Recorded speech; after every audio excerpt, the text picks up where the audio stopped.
अगर आपको भारत के विकसित भारत का नेता बनना है, किसी भी क्षेत्र में हो, साइंस में हो, टेक्नोलॉजी में हो, सिक्योरिटी के क्षेत्र में हो, आपको निर्णय लेने पड़ेंगे और यह निर्णय लेने की क्षमता आपको अभी से विकसित करनी पड़ेगी। आप लोगों ने बहुत कुछ पढ़ा है, आप भारत के जागृत युवक हैं। निर्णय कैसे लें, बहुत सारे मोटिवेशनल स्पीकर्स बताते हैं। मैं उस बारे में ज्यादा नहीं कहना चाहता।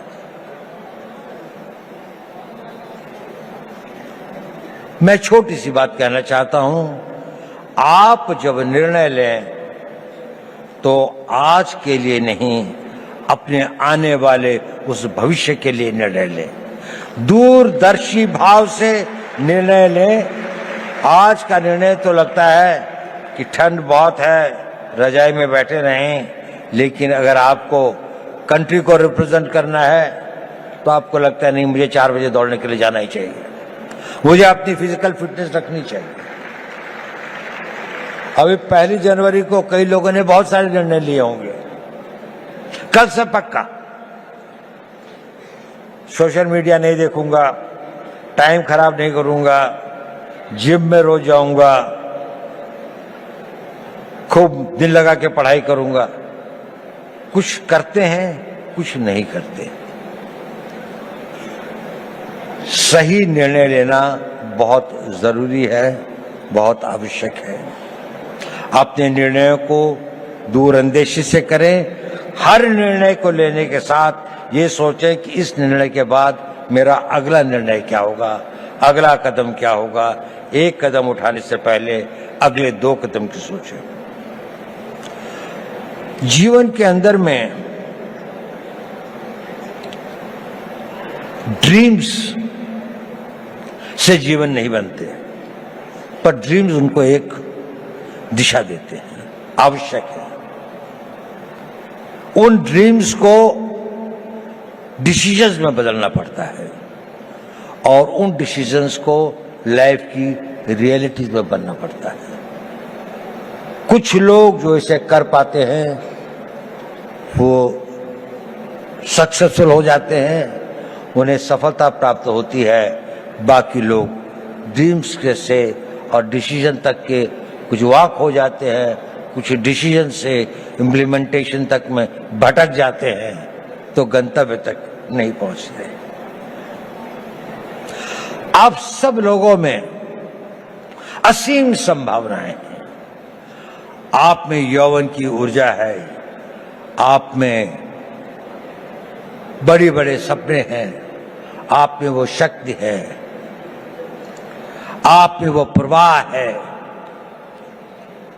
जो ये कहता है कि मैं समुद्र को पी जाऊंगा, मैं दुनिया को बदल डालूंगा। उस तरह की शक्तियों को लेकर आप आए हैं और आप बहुत भाग्यवान हैं कि आप उस भारत में पैदा हुए हैं, एक स्वतंत्र भारत में। ये स्वतंत्र भारत हमेशा ऐसा नहीं था जितना स्वतंत्र आपको दिखाई देता है। सदियों तक हमारे पूर्वजों ने इसके लिए बहुत कुर्बानियां सही, बहुत अपमान सहे, बहुत असहायता के दौर से गुजरे। कई लोगों को फांसी चढ़नी पड़ी, भगत सिंह को फांसी के फंदे को स्वीकार करना पड़ा, सुभाष बोस को जीवन भर संघर्ष करना पड़ा, महात्मा गांधी को सत्याग्रह करना पड़ा और अनगिनत लोगों को अपनी जानें देनी पड़ी। ये संघर्ष चलता रहा। हमारे गांव जले, हमारी सिविलाइजेशन को समाप्त किया गया, हमारे मंदिरों को लूटा गया और हम एक मूक दर्शक की तरह असहाय होकर इसको देखते रहे। यह इतिहास हमें एक चुनौती देता है कि ये उस भारत का आज हर युवक के अंदर वो आग होनी चाहिए कि मैं प्रतिशोध शब्द अच्छा तो नहीं है, लेकिन प्रतिशोध भी अपने में एक बड़ी भारी शक्ति होती है। हमें अपने इतिहास का प्रतिशोध लेना है। हमने इस देश को फिर वहां पहुंचाना है जहां पर हम अपने हक, अपने विचार और अपनी आस्थाओं के आधार पर एक महान भारत का निर्माण कर सकें।